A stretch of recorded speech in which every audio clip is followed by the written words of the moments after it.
everyone, welcome back to my channel, that is Soumya Jha Law and Means. So we were doing the series of administrative law and last video में हमने cover किया था natural justice के principles को. हमने कुछ उसमें important legal Maxim's देखे थे एंड इंपॉर्टेंट केस लॉज देखे थे. तो आज हम बेसिकली बात करेंगे टाइप्स ऑफ बायसनेस के बारे में. कितने टाइप्स ऑफ बायसनेस होते हैं, उसके अंदर इंपॉर्टेंट केस लॉज, किस केस लॉ से इंडिया में बेसिकली बायसनेस आया, ये सारी चीजें हम आज की वीडियो में कवर करेंगे. नाउ टाइप्स ऑफ बायसनेस के स्टार्ट करने से पहले ये जो नेचुरल जस्टिस का प्रिंसिपल है ये कैसे एप्लीकेबल है और ये कब कब एप्लीकेबल है, ये सारी चीजें भी हम डिस्कस करेंगे. ठीक है. सो बेसिकली ये जो हमारा नेचुरल जस्टिस का प्रिंसिपल है ये दोनों चीजों में एप्लीकेबल है, whether it is a case of judicial और क्वासी जुडिशियल के केस में. That is let's say panchayat किससे रिलेटेड, पंचायत में कोई केस है, ट्राइब्यूनल्स में कोई केसेस है, तो उन सारे में ये एप्लीकेबल है. As I told you in my previous video also कि जो ये हमारा प्रिंसिपल है नेचुरल जस्टिस का वो कुछ चीजों पे वर्क करता है, दैट इज फेयरनेस पे, अगेंस्ट बायसनेस एंड बेसिकली एक मॉरल प्रिंसिपल पे, जिससे जो भी कोई एक मैटर आ रहा है हमारे जुडिशियल सिस्टम में, कोई भी पर्टिकुलर केस आ रहा है तो उसको प्रॉपरली लोगों के जो सोशल जस्टिस को भी ध्यान में रख के उसको कंक्लूड किया जाए और उसके डिसीजन लिया जाए. तो ये कुछ प्रिंसिपल्स पे गवर्न होती है हमारा नेचुरल जस्टिस का प्रिंसिपल, राइट. तो आज हम टाइप्स ऑफ बायसनेस के बारे में बात करेंगे.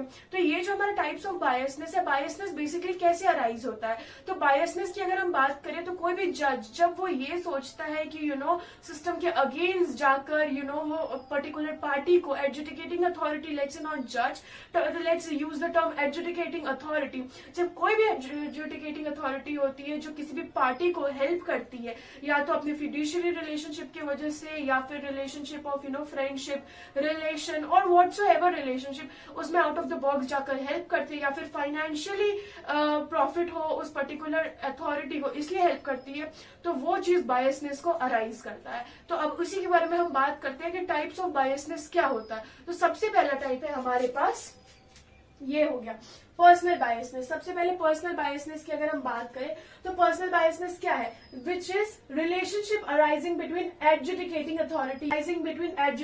Authorities and parties. अभी जैसा कि मैंने आपको बताया, whether that relationship can be of friendship, ठीक है, फ्रेंडशिप का रिलेशनशिप हो सकता है, वो रिलेटिव्स हो सकते हैं वो आपस में, या फिर कोई भी टाइप का रिलेशनशिप, तो पर्सनल बायस वहां पे अराइज होता है.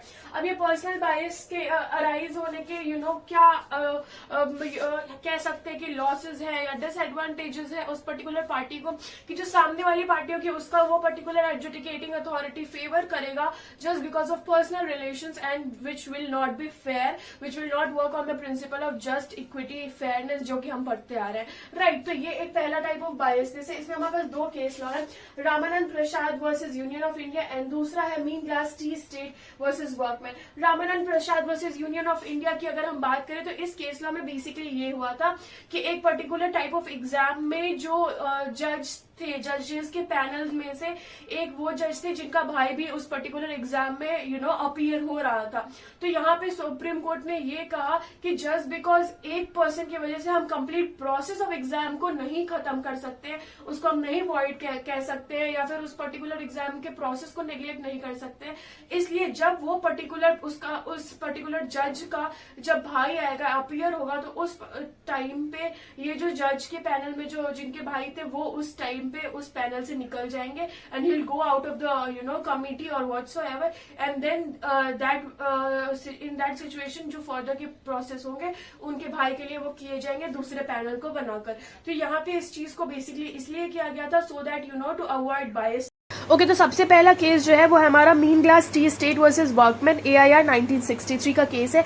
इस केस में बेसिकली जो मैनेजर था he was accused of beating his workman. वो अपने जो वर्कमैन था उसके ऊपर काफी मारपीट करता था एंड जो इंक्वायरी कंडक्ट की गई थी वो उसके द्वारा ही कंडक्ट की गई थी और उसके ऊपर ही एलिगेशंस थे और उसने अपने जो इंक्वायरी और इन्वेस्टिगेशन कंडक्ट करवाए वो उसने खुद ही कंडक्ट किया and he acted as a जज himself in this particular case, but जो कि अगेंस्ट था the principle of natural justice. ठीक है, तो ये एक केस हो गया हमारा. दो केसेस हमने देख लिए.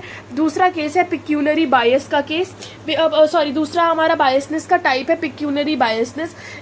इसमें क्या होता है बेसिकली कि जब कोई भी जुडिशियल बॉडी कोई भी टाइप का फाइनेंशियल बेनिफिट उठा रही होती है, howsoever small it may be, that benefit may be, तो उसको हम पिक्यूनरी बायसनेस कहते हैं। ठीक है, when the educating authority has any monetary और financial interest in the dispute, किसी भी डिस्प्यूट में उसको किसी भी तरीके का मॉनिटरी या फाइनेंशियल बेनिफिट होता है तो उसको हम पिक्यूनरी बायसनेस कहते हैं। इसमें भी दो इंपॉर्टेंट केस लॉ है, जीजी बॉय वर्सेस कलेक्टर AIR 1965 का केस। इस केस में क्या हुआ था कि जो बेंच थी वो रिकॉन्स्टिट्यूट की गई थी जब ये पाया गया कि जो एक मेंबर है बेंच का उसको पिक्यूनरी इंटरेस्ट है and where he was a member of cooperative society, और वो ऑलरेडी कोऑपरेटिव सोसाइटी का मेंबर था जिसके लिए लैंड यूज की जा रही थी या फिर एक्वायर की गई थी। तो ये इसलिए दोबारा से बेंच को रिकॉन्स्टिट्यूट किया गया था जब पता चला था कि उसका उसमें पिक्यूनरी इंटरेस्ट है उस पर्टिकुलर जज का। ठीक है, नेक्स्ट केस है हमारा Dimes versus Grand Junction Canal. इस केस में क्या हुआ था कि the House of Lords held that the Lord Chancellor failed to mention his interest in the respondent's company and that was sufficient to invalidate the decision given by Lord Chancellor on the ground of pecuniary bias कि जो house of Lord's थे उन्होंने ये help किया कि जो Lord Chancellor है he has failed to mention, उन्होंने अपने इंटरेस्ट को बताना वो नहीं बता पाए या सक्षम नहीं रहे हैं उस चीज़ में, एंड जो कि एक सफिशिएंट रीज़न था इनवैलिडेट करने का उनके डिसीजन को जो कि लॉर्ड चांसलर के द्वारा दिया गया था on the ground of pecuniary bias. चलिए, जो हमारा थर्ड नंबर है वो है subject matter biasness. Subject matter biasness क्या होता है कि जब डायरेक्टली या इनडायरेक्टली जो डिसाइडिंग अथॉरिटी होती है वो सब्जेक्ट मैटर जो होता है एक पर्टिकुलर केस का उसमें इन्वॉल्व होती है। ठीक है, ये सिचुएशन बेसिकली कब अराइज होता है जहां पे एजुकेटिंग अथॉरिटी उसका इस पर्टिकुलर एक डिस्प्यूट में इंटरेस्ट आ रहा है। इसमें एक बहुत ही इंपॉर्टेंट केस है गुलामपल्ली नागेश्वर राव वर्सेज APSRTC। ये बहुत ही इंपॉर्टेंट केस लॉ है जहां पे अपेक्स कोर्ट जो थी उसने ये हेल्प किया था कि उसने डिसीजन को अपहोल्ड किया था the scheme of nationalisation of motor transport by the government security to be invalid due to his interest in the subject matter, क्योंकि उनका जो इंटरेस्ट था, जो वहाँ के सेक्रेटरी थे उनका इंटरेस्ट था उस पर्टिकुलर सब्जेक्ट मैटर में as he was one who had invalidate the process of nationalisation. ठीक है, ये एक बहुत ही इंपॉर्टेंट केस है। एक और केस मैं आपको बता देती हूँ, मुरलीधर वर्सेस कदम सिंह का भी केस है जो कि इंपॉर्टेंट है। यहाँ पे जो कोर्ट थी उसने रिफ्यूज कर दिया था क्वाश करने से डिसीजन ऑफ इलेक्शन ट्राइब्यूनल को इस ग्राउंड पे कि जो चेयरमैन की वाइफ है वो मेंबर है कांग्रेस पार्टी की जिसको कि पिटिशनर ने डिफीट किया। तो ये केस मैंने लिखा नहीं है बट ये काफी इंपॉर्टेंट केस है तो आप इसको लिख सकते हैं। मैं केस का नाम फिर से बता दे रही हूँ, मुरलीधर वर्सेस कदम सिंह। ठीक है, नेक्स्ट आता है हमारा डिपार्टमेंटल बायस। इसमें क्या होता है बेसिकली कि जो प्रॉब्लम और इश्यू होता है ऑफ डिपार्टमेंटल बायस वो बहुत ही कॉमन है आजकल एडमिनिस्ट्रेटिव प्रोसेस में, एंड अगर इसको इफेक्टिवली चेक नहीं किया जाता है तो on every small interval period also it may lead to negative concept of fairness and will get vanished in the proceedings. ठीक है, तो इसलिए इम्पॉर्टेंट है कि हम इस चीज़ को, एंड ये बेसिकली इनहेरिट होते जा रहा है हमारा डिपार्टमेंटल बायसनेस, कि एक डिपार्टमेंट में कुछ ऐसी चीज़ें होती है जिसकी वजह से ये बायसनेस अराइज होता है। इसमें भी एक केस है Krishna bus service versus state of Haryana. Right, अब नेक्स्ट देखते हैं प्री कंसीव्ड नोशन बायस। इसमें बेसिकली क्या है कि the problem of bias arising from preconceived notion may have to be disposed of as an inherent limitation of the administrative process. ये basically useless है कि हम एक पब्लिक ऑफिसर को अक्यूज करें एक बायसनेस के लिए because he is predisposed in favour of some policy in the public interest, क्योंकि उसका एक पर्टिकुलर पॉलिसी में या किसी चीज में इंटरेस्ट है, तो ये भी एक तरीके का बायसनेस अराइज होता है। एंड इसलिए जो ऑडियंस सिटिंग ओवर देयर है वहां it does not expect judges to sit with a blank sheet of paper और वो चाहती है कि एक फेयर ट्रायल हो और डिसीजन हो उस पर्टिकुलर मैटर पे। ठीक है, अब लास्ट हमारा आता है bias on the account of obstinacy. ठीक है, supreme court has discovered new criteria of biasness through the unreasonable condition. This new category emerge from a case where a जज of Calcutta high court upheld his own judgement in appeal. जहाँ पे ये category तब emerge हुई जहाँ पे जो जज थे कैलकाटा हाई कोर्ट के उन्होंने अपहेल्ड कर दिया अपने ही जजमेंट को अपील में। Right, a direct violation of the rule of bias is done because no जज can sit in appeal against his own case. तो ये बहुत ही एक इम्पॉर्टेंट चीज जो कि अराइज हुई थी। अब हम बात करते हैं एक्सेप्शंस क्या है इस पर्टिकुलर बायसनेस की।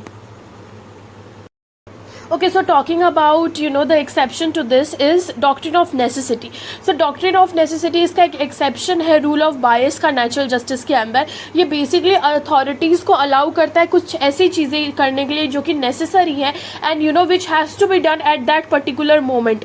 And वो ऐसे acts जो कि एक normal situation में allowed नहीं होते law के द्वारा. ये basically invoke किया जाता है ऐसे situation में जहाँ पे कोई भी एक definite authority नहीं decide कर पा रही है matter को. तो Supreme Court has although establish that की जो डॉक्ट्रिन ऑफ नेसेसिटी है should not be invoked every now and then. आप इसको इन्वोक नहीं कर सकते हर स्मॉल मैटर्स पे या छोटे मोटे मैटर्स पे which might lead to absence of rule of law. अगर कोई चॉइस नहीं है, कोई भी ऑप्शन नहीं बच रहा है, देन आप डॉक्ट्रिन ऑफ नेसेसिटी का यूज़ कर सकते हो, राइट. सो इसलिए ये एक एक्सेप्शन है. इसमें केस भी Ashok Kumar Yadav and others versus state of Haryana and others. इसमें डिसाइड किया गया था कोर्ट के द्वारा कि जो मेंबर है पब्लिक सर्विस कमीशन का cannot exclude himself from the selection process completely just because they might be related to some of the candidates and must exclude themselves only during the selection process and those candidates to whom he might be related. तो ये चीज़ मैंने starting में ही आपको एक case law में बताया था, रामानंद का जो केस लॉ था स्टार्टिंग में ही आपको मैंने बताया. आई होप आपको ये टॉपिक समझ आ गया होगा कि टाइप्स ऑफ बायसनेस क्या होता है, कितने टाइप्स ऑफ बायसनेस होते हैं. हमने इंपॉर्टेंट केस लॉज भी कवर कर लिए हैं आज इस पर्टिकुलर टॉपिक में. So thank you so much for watching this video. Stay tuned, stay safe, stay at home. Thank you so much.